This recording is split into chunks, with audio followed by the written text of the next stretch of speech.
నమస్కారం, welcome to 1 TV special focus.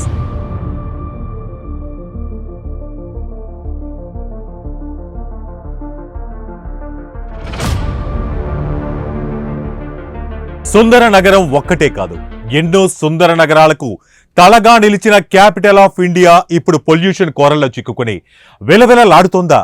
ఆ మాటకొస్తే భారత్లో ఉన్న మహానగరాల్లో ముంబై, కోల్కతా, చెన్నై, బెంగళూరు, హైదరాబాద్ ఇలా చెప్పుకుంటూ పోతే చాలా సుందర నగరాలు మన కంటికి కనిపిస్తాయి.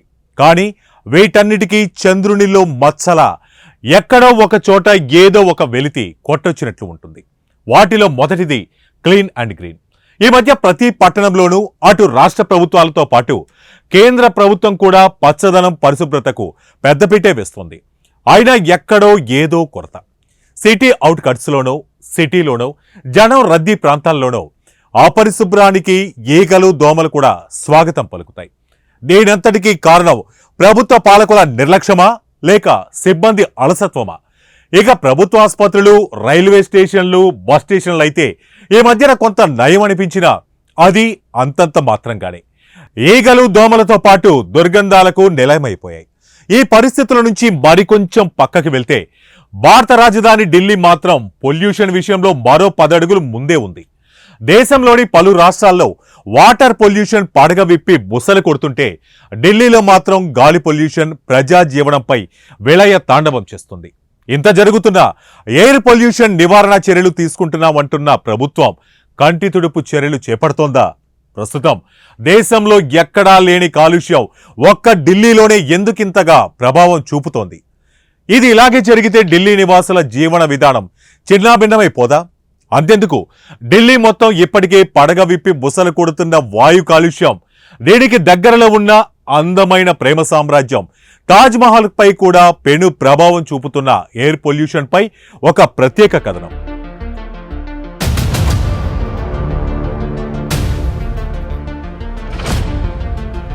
మనం ఇప్పుడు చూస్తున్నది అలనాటి ప్రేమ సామ్రాజ్యానికి చరిత్రలో కూడా ఎన్నటికీ చెరిగిపోని, తరిగిపోని మెమరబుల్ పవర్ తాజ్మహల్.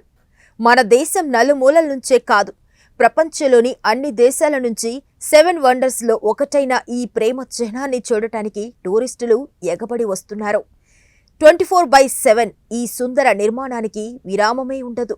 ఇంతటి అపురూపమైన ఈ కళాఖండం ఎయిర్ పొల్యూషన్తో మసకపారిపోతుందా? ఇంతకీ ఈ ఎయిర్ పొల్యూషన్ కేవలం ఆగ్రాలోనే ఏర్పడింది కాదు.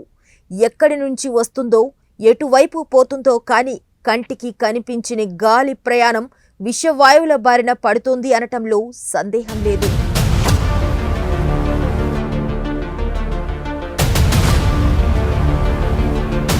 తాజా పరిణామాల ప్రకారం ఈ ఎయిర్ పొల్యూషన్కు కారణం ఏదో ఒక చోట, ఏదో ఒక కారణం అనుకుంటే పొరపాటే. కర్ణుడి చావుకు శతకోటి కారణాలన్న చందన వాయు కాలుష్యానికి శతకోటి కారణాలే ఉన్నాయంటున్నారు ఢిల్లీ వాసులు. ముఖ్యంగా ఇంత భారీ ఎత్తున చెలరేగిస్తున్నటువంటి వాయు కాలుష్యానికి ప్రధాన కేంద్రం భారత రాజధాని ఢిల్లీ అనేది ఖచ్చితమైన నిదర్శనంగా తెలుస్తోంది. ప్రపంచంలోని అత్యంత కలుషితమైన నగరాల్లో న్యూఢిల్లీదే మొదటి స్థానమని ఇటీవల జరిపిన ప్రాథమిక సర్వేలో వెల్లడైంది. ముఖ్యంగా శీతాకాలంలోనే ఈ సమస్య ఎక్కువగా ఉంటుంది. దీనివల్ల గత దశాబ్దాల కాలాల నుంచి ఇక్కడే స్థానికంగా ఉంటున్న వారు అడ్జస్ట్ అయిపోతున్నా ఇటీవల కాలంలో ఢిల్లీకి మకాం మార్చిన వాళ్లకు మాత్రం యమపాసంగా తయారైంది. నిజానికి గాలి కాలుష్యం అందరికీ ఒకటే అయినా కొత్తగా వచ్చిన వారు మాత్రం వింత రోగాల బారిన పడుతున్నట్లు తెలుస్తోంది.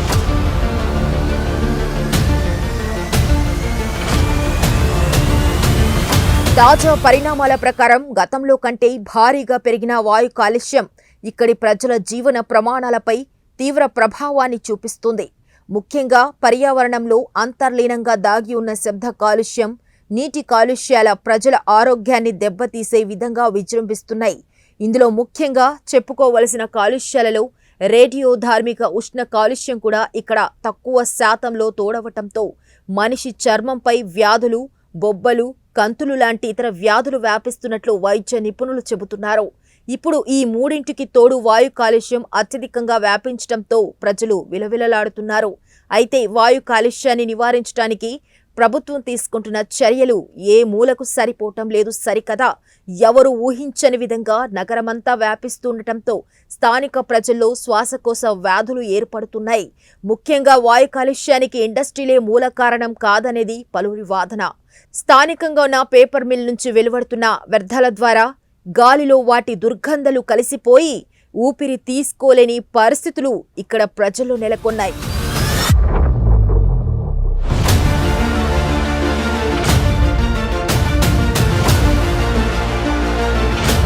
ప్రపంచవ్యాప్తంగా ఉన్న మెట్రోలు పర్యావరణ కాలుష్యం వివరణల ప్రకారం వాయు కాలుష్యం ప్రభావాలను అధ్యయనం చేయడానికి 1991, 1994లో World Bank Development Research Group నిధులతో ఒక అధ్యయనం నిర్వహించబడింది.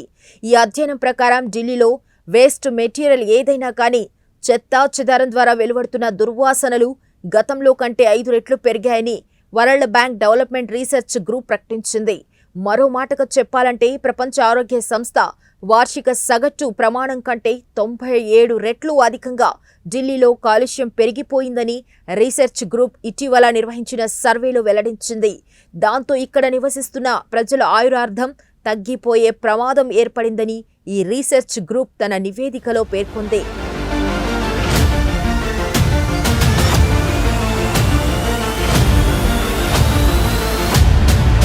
మరోవైపు 1997లో ఢిల్లీలోని పర్యావరణంలో క్షీణిస్తున్న పరిస్థితుల గురించి పర్యావరణం, అటవీ మంత్రిత్వ శాఖలు సమీక్షించాయి. ఈ అధ్యయనం ప్రకారం ఢిల్లీని కమ్ముకుంటున్న వాయు కాలుష్యం ఇక్కడి ప్రజా జీవనాన్ని శాసించే స్థాయిలో ఉన్నట్లు వెల్లడైంది. ఈ అధ్యయనం ప్రకారం ఢిల్లీలో ప్రతిరోజు దాదాపు 3000 మెట్రిక్ టన్నుల వాయు కాలుష్య కారకాలు విడుదలవుతున్నాయని వాయు కాలుష్య నియంత్రణ నిపుణులు అంచనా వేస్తున్నారు. ఇందులో ముఖ్యంగా వాహన కాలుష్యం 67% ఉంటే బొగ్గు ఆధారిత థర్మల్ పవర్ ప్లాంట్లు 12%గా నమోదైనట్లు సెంట్రల్ పొల్యూషన్ కంట్రోల్ బోర్డు ప్రకటించింది. 1989 నుండి 1997 మధ్యకాలంలో పెరిగిన ఎయిర్ పొల్యూషన్ ఊహించిన దానికంటే 30% అధికంగా పెరిగినట్లు తెలుస్తోంది.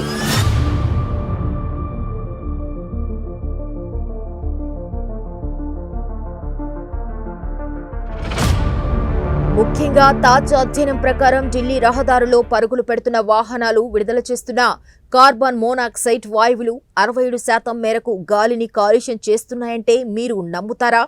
ఈ విషయంలోనూ ట్రాఫిక్ సిబ్బంది వాహనదారులపై కఠిన నిబంధనలు విధించినా ప్రయోజనం ఏ మేరకు ఉంటుందో కేంద్ర రాష్ట్ర ప్రభుత్వాలే చెప్పాలి. వీటిని ప్రభుత్వ వైఫల్యాలు అనటం కంటే మనుషుల్లో అవేర్నెస్ను తీసుకురావటానికి అధికారుల్లో కొరవడిని చిత్తశుద్ధిగానే మనం భావించాలి. మరోవైపు రోజురోజుకు పెరుగుతున్న జనాభాకు సరిపడని సౌకర్యాలే పొల్యూషన్కు ప్రధాన కారణంగా తెలుస్తోంది. ముఖ్యంగా ఢిల్లీలో బొగ్గు ఆధారిత థర్మల్ పవర్ ప్లాంట్ నుండి వెలువడుతున్న పొల్యూషన్ 12%గా నమోదు కాగా 1989 నుంచి 1996 మధ్య కాలంలో ఢిల్లీలో పెరిగిన వాయువుల కాలుష్యం గతంలో కంటే 96% అధికంగా పెరిగినట్లు సెంట్రల్ పొల్యూషన్ కంట్రోల్ బోర్డు అంచనా వేస్తోంది. వీటికి పార్టికల్ సీసం సాంద్రతలతో పాటు పెట్రోల్, లీడ్ హ్యాండ్లింగ్ ఇండస్ట్రియల్ యూనిట్లపై పరిమితులే ఈ పొల్యూషన్కు కారణమనే అభిప్రాయాలు పలువురు నుంచి వ్యక్తమవుతున్నాయి. మరో ఇతర పారిశ్రామిక వ్యర్థాల నుంచి 12% అధికంగా గాలి కాలుష్యం అవుతున్నట్లు తెలుస్తోంది.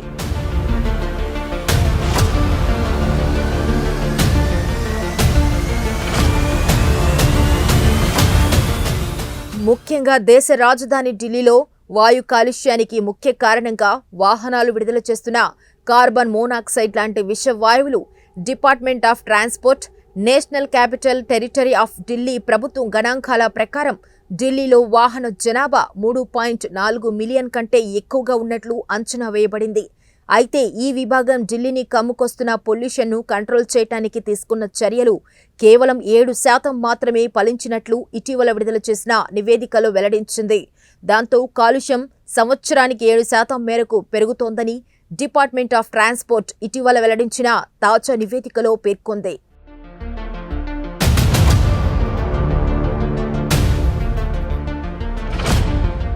అయితే రోజురోజుకి కలుషితమైపోతున్న గాలి నాణ్యతను కొలవటానికి పార్టిక్యులేట్ మీటర్ 2.5 లేదా పార్టిక్యులేట్ మీటర్ 10 అనేవి సూచీలలో కొలుస్తారు. హానికరమైన వాయువులు సూక్ష్మ క్రిములు గాలిలో ఉన్నప్పుడు వాయు కాలుష్యం జరుగుతుంది. ఈ వాయువులు ప్రజలను, జంతువులను అనారోగ్యానికి గురిచేస్తాయి.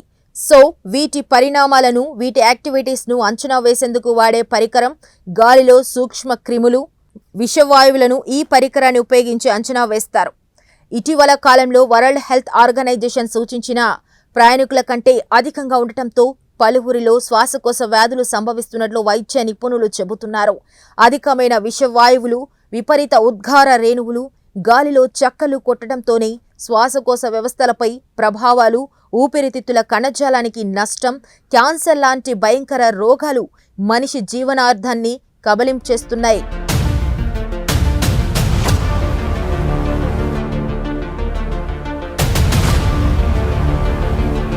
ఇప్పటికే ఢిల్లీని కమ్మేసిన విషవాయువులతో ఊపిరితిత్తుల కణజాలాలకు క్యాన్సర్లు సోకుతున్నట్లు వైద్య నిపుణులు చెబుతున్నారు. వీటితో పాటు దీర్ఘకాలిక ఊపిరితిత్తుల వ్యాధి, ఇన్ఫ్లుఎంజా లేదా ఉబ్బసం లాంటి వ్యాధులు మరింతగా రెచ్చిపోతున్నట్లు తెలుస్తోంది. 2011లో విడుదల చేసిన అర్బన్ ఎయిర్ డేటాబేస్ ప్రకారం ఢిల్లీలోని విషవాయువులు గరిష్ట పార్టిక్యులేట్ మీటర్ 10 పరిమితి దాదాపు 10 రెట్లు దాటి 198 మైక్రోగ్రామ్లను చేరుకున్నట్లు ప్రపంచ ఆరోగ్య సంస్థ అంచనా వేసింది. ఇదే ఎయిర్ పొల్యూషన్ లూథియానా, కాన్పూర్లలోనూ కనిపిస్తుంది.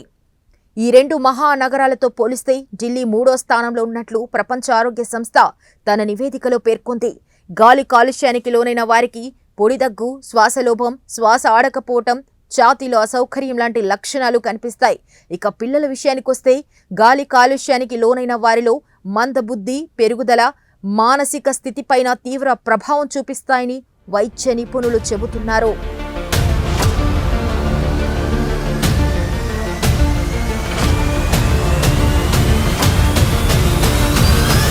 ఇక ఢిల్లీలో రోజు రోజుకు పెరుగుతున్న వాయు కాలుష్య నియంత్రణ విషయంలోనూ భారత్ అత్యున్నత న్యాయస్థానంలో రీపిటిషన్ దాఖలైంది. 1985లో దాఖలైన ఈ పిటిషన్పై స్పందించిన సుప్రీంకోర్టు ఢిల్లీలో వాతావరణ పరిస్థితులు క్షీణిస్తున్నట్లు పరిగణించింది. కాగా అందుకు కారణమైన వాహనాల నుంచి వెలువడుతున్న విషవాయువులు నివారణతో ప్రభుత్వం కఠిన చర్యలు తీసుకోవాలని సుప్రీం సూచించింది. దానితో పాటు ప్రమాదకరమైన పరిశ్రమలతో పాటు వేడి పరిశ్రమలను మూసివేయాలని ఆదేశించింది. ఢిల్లీలో పనిచేస్తున్న మిక్స్ ప్లాంట్లు, ఇటుక బట్టీలు కూడా పొల్యూషన్కు ఓ కారణంగా అధికారులు అంచనా వేశారు. ఇక వీటితో పాటు ముఖ్యంగా టన్నుల కొద్దీ పోగుపడుతున్న ప్లాస్టిక్, పాలిథిన్ కవర్లు పొల్యూషన్కు ప్రధాన కారణమవుతున్నాయంటంలో సందేహం లేదు. వీటిని క్లీన్ చేసిన సిబ్బంది ఎక్కడ పడితే అక్కడ తగలబెడుతున్నారు. దాంతో వాటి నుంచి వెలువడే విషవాయువులు గాలిని మరింతగా కలుషితం చేస్తున్నాయి.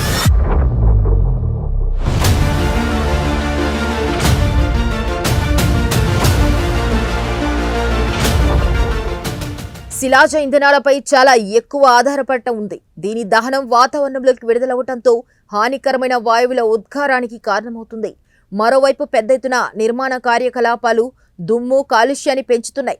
కొన్నిసార్లు పాకిస్తాన్, ఆఫ్ఘనిస్తాన్ నుండి వచ్చే వాయువ గాలులు రాజస్థాన్ ప్రాంతానికి దుమ్మును తీసుకొస్తాయి. హిమాలయాలు గాలి తప్పించుకునే మార్గాన్ని అడ్డుకుంటున్నాయి. దీంతో ఆ ప్రాంతంలో దుమ్ము, కాలుష్య కారకాలు పేరుకుపోతున్నాయి. చలికాలంలో పంజాబ్, హర్యానా మరియు రాజస్థాన్లలో పెద్ద ఎత్తున పొట్టు దహనం చేయడం వల్ల ఢిల్లీ, ఎన్సీఆర్లో దట్టమైన పొగమంచు కప్పబడి ఉంటుంది. ఇటీవల జరిపిన అధ్యయనం ప్రకారం పంట అవశేషాలను కాల్చడం వల్ల 149 మిలియన్ టన్నుల కార్బన్ డయాక్సైడ్, 9 మిలియన్ టన్నుల కంటే ఎక్కువ కార్బన్ మోనాక్సైడ్, 0.25 మిలియన్ టన్నుల సల్ఫర్తో పాటు 1.28 మిలియన్ టన్నుల పార్టిక్యులేట్ మీటర్ విడుదలవుతున్నాయి. మిలియన్ టన్నుల బ్లాక్ కార్బన్ విడుదలవుతుంది. పటాకులు వాయు కాలుష్యానికి ప్రధాన కారణం కానప్పటికీ సమస్యకు ఎంతో కొంత కారణం అవుతుందంటున్నారు కాలుష్య నివారణ మండలి నిపుణులు.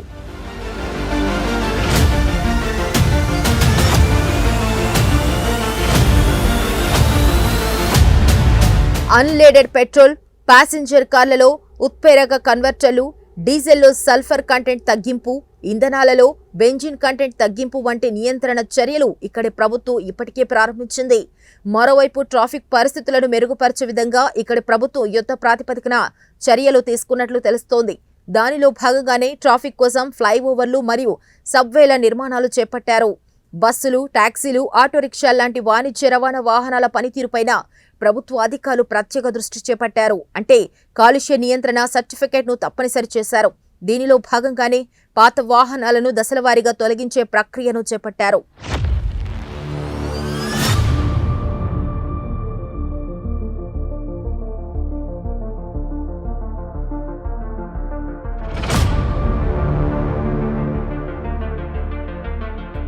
డీజిల్ అమ్మకాల నుండి విధించబడిన ఎయిర్ అంబియన్స్ ఫండ్ను ప్రవేశపెట్టడంతో పాటు పరిశ్రమలు, థర్మల్ పవర్ స్టేషన్లకు కఠినమైన ఉద్గార నిబంధనలు విధించారు. మరోవైపు పర్యావరణ అవగాహన ప్రచారాలను కూడా చేపట్టారు. ఇప్పటికే ఢిల్లీ కాలుష్య నియంత్రణ మండలి ఢిల్లీలోని 40 ప్రదేశాలలో నెలవారీ అంబియంట్ ఎయిర్ క్వాలిటీ మానిటరింగ్ నిర్వహిస్తుంది.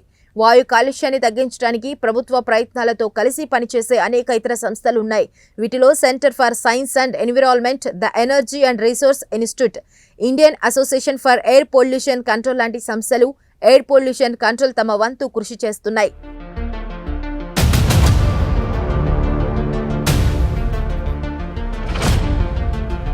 పరిశ్రమల ప్రతినిధులలో Confederation of India Industry, Society of Indian Automobile Manufacturers కూడా కాలుష్య నియంత్రణలో భాగం పంచుకుంటున్నాయి.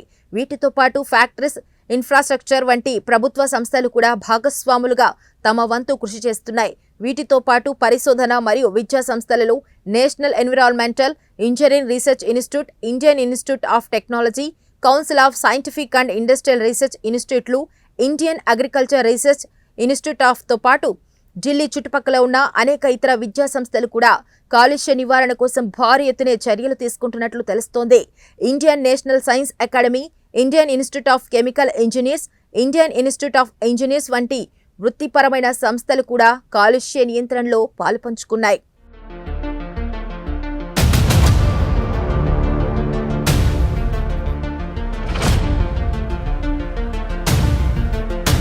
కాలుష్యంపై మొదటి చట్టం ప్రారంభించినప్పటి నుండి మానవ వనరులు, మౌలిక సదుపాయాల అభివృద్ధితో పాటు పరిశోధన సామర్థ్యం పరంగా భారీ పురోగతి సాధించినట్లు సంబంధిత అధికారులు చెబుతున్నారు. సెంట్రల్ పొల్యూషన్ కంట్రోల్ బోర్డు నిర్వహించిన అధ్యయనం ప్రకారం పరిశుభ్రమైన ఇండోర్ వాతావరణంలో 8 నుంచి 10 గంటలు గడపడం వల్ల దీర్ఘకాలిక వాయు కాలుష్యానికి గురి కారనేది నిపుణుల అంచనా. మరోవైపు వాయు కాలుష్యాన్ని నియంత్రించడానికి తక్కువ ఉద్గార మోటారు వాహనాల వాడకాలను ప్రభుత్వం ప్రోత్సహిస్తోంది. ఇంత చేస్తున్నా వాయు కాలుష్య స్థాయి తగ్గటం లేదు అనేది జగమెరిగిన నగ్న సత్యం. అయితే ఇప్పటికే ఉన్న చర్యలను మరింత పటిష్టం చేయాల్సిన అవసరం ఉంది. ముఖ్యంగా విషవాయువులు నియంత్రణ కావాలంటే మనిషి స్వీయ చిత్తశుద్ధి ఎంతైనా అవసరం ఉంది. ఎవరికి వారు నాకెందుకులే అనుకుంటే చివరకు మిగిలేది ఎంతో వివరించి చెప్పాల్సిన పనిలేదంటున్నారు విఘ్నులు.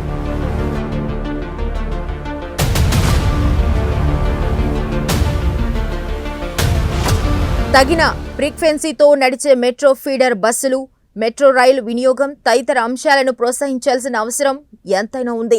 వీటితో పాటు పొల్యూషన్ క్లియరెన్స్ సర్టిఫికెట్ పై కఠిన నిబంధనలు అమలు పరిచిన నాడే చాలా వరకు పొల్యూషన్ కంట్రోల్లోకి వస్తుందనే జగమెరిగిన నగ్న సత్యం. కాలుష్యానికి కారణమైన అప్స్ట్రీమ్ కారకాలను కూడా పరిష్కరించాల్సిన అవసరం ఉంది. పెరిఫెరల్, సబర్బన్ ప్రాంతాలలో ఉద్యోగ అవకాశాలను అభివృద్ధి చేయడంతో నిరంతరం పెరుగుతున్న వలసల ప్రవాహాన్ని తగ్గించవచ్చు. తద్వారా ఇప్పటికే ఉక్కిరి బిక్కిరైన రాజధాని నగరం ఢిల్లీలోని కాస్త ఫ్రీగా ఊపిరి పీల్చుకునే విధంగా తీర్చిదిద్దవచ్చు అనేది పొల్యూషన్ కంట్రోల్ బోర్డ్ అధికారులు సూచిస్తున్నారు.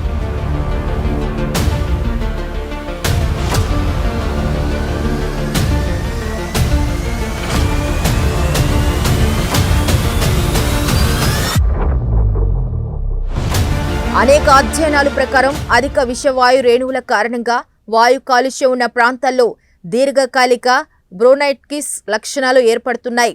వాయు కాలుష్యం కారణంగా ప్రతి సంవత్సరం ప్రపంచవ్యాప్తంగా దాదాపు 2.5 మిలియన్ల మంది ప్రజలు ఆరుబయట లేదా ఇండోర్ వాయు కాలుష్యం కారణంగా మృత్యువాత పడుతున్నట్లు సమాచారం.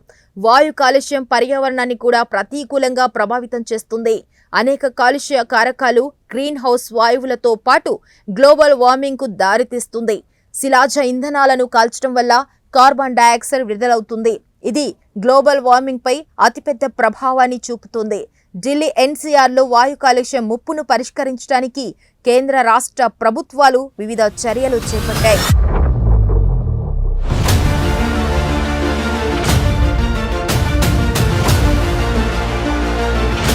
పంజాబ్, హర్యానా మరియు ఉత్తరప్రదేశ్లలో చెత్తను తగలబెట్టే సంఘటనలను పర్యవేక్షించడానికి అక్టోబర్ 2020లో సుప్రీంకోర్టు జస్టిస్ లోకూర్ కమిటీ అనే ఏకసభ్య కమిటీ నియమించింది. పర్యావరణం, వాతావరణ మార్పు, అటవీ మంత్రిత్వ శాఖ 2017లో గ్రేడెడ్ రెస్పాన్స్ యాక్షన్ ప్లాన్ ని నోటిఫై చేసింది. ఢిల్లీ ఎన్సీఆర్లో గాలి నాణ్యత ఒక నిర్దిష్ట పరిమితికి మించి క్షీణించినప్పుడు మాత్రమే తీసుకోవాల్సిన సంస్థాగత చర్యలపై పలు చర్చలు కూడా జరిగాయి. PM10, PM2.5 స్థాయిలు moderate national air quality index category దాటి వెళ్లకుండా నిరోధించడానికి చర్యలు తీసుకోబడుతున్నాయి. గాలి నాణ్యత ఆధారంగా కొన్నిసార్లు పాఠశాలను మూసివేస్తున్నారు. Red light on, guard off ప్రచారం అనేది ఢిల్లీ ప్రభుత్వం అక్టోబర్, నవంబర్ 2020లో ప్రారంభించబడింది. దీని కింద వాహనాలు నడుపుతున్న ప్రయాణికులు ట్రాఫిక్ లైట్ల వద్ద గ్రీన్ లైట్ కోసం ఎదురు చూస్తున్నప్పుడు తమ వాహన ఇంజిన్లను స్విచ్ ఆఫ్ చేయాలని కోరారు. బేసిస్ సరి నిబంధనను ఢిల్లీ ప్రభుత్వం ప్రవేశపెట్టింది. దీని ప్రకారం బేసిస్ సరి సంఖ్యతో వాహనాలు ప్రత్యామ్నాయ రోజులలో రోడ్డుపై తిరుగుతాయి. ఇది ప్రత్యేకంగా ఈ ప్రాంతంలో పొగమంచును తగ్గించడం లక్ష్యంగా పెట్టుకున్నారు. ఢిల్లీ రాష్ట్ర ప్రభుత్వం కూడా గ్రీన్ కవర్ను పెంచడానికి మరియు కార్బన్ సింక్లను కలిగి ఉండటానికి, చెట్లను సంరక్షించడానికి, నాటడానికి ఒక విధానాన్ని ప్రవేశపెట్టింది. నగరంలో యాంటీ స్మోక్ గన్లు, స్మోక్ టవర్లను ఏర్పాటు చేశారు.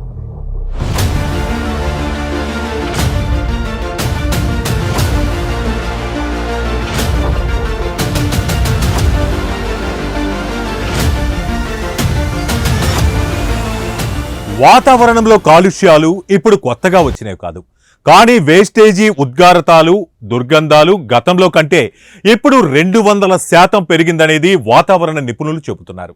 పెరిగే జనాభా, అందుకు సరిపోని భూమి, రోజురోజుకు పెరుగుతున్న నిర్మాణాలు, నివాసాలు, ఇండస్ట్రీలు సువిశాల దేశాన్ని ఇరుకు ప్రదేశాలుగా మార్చేస్తున్నాయి అనడంలో సందేహం లేదు. దీంతో జనావాసాల మధ్య పెరుగుతున్న కార్బన్ డయాక్సైడ్తో పాటు ఇతర వేస్టేజీ పదార్థాలు విడుదల చేస్తున్న దుర్గంధాలతో నీటితో పాటు గాలి కూడా ఘోరంగా పొల్యూట్ అయిపోతున్నాయి. అలా పొల్యూట్ అయిన నీటిని తాగటం, పొల్యూట్ అయిన అదే గాలిని మరో దారి లేక పీల్చడంతో భయంకరమైన రోగాలు, ముఖ్యంగా శ్వాసకోశ వ్యాధులు, వారాది కాలం బతకాల్సిన మనిషి ఆరోగ్యాలను కబలించేస్తున్నాయంటే మీరు నమ్ముతారా?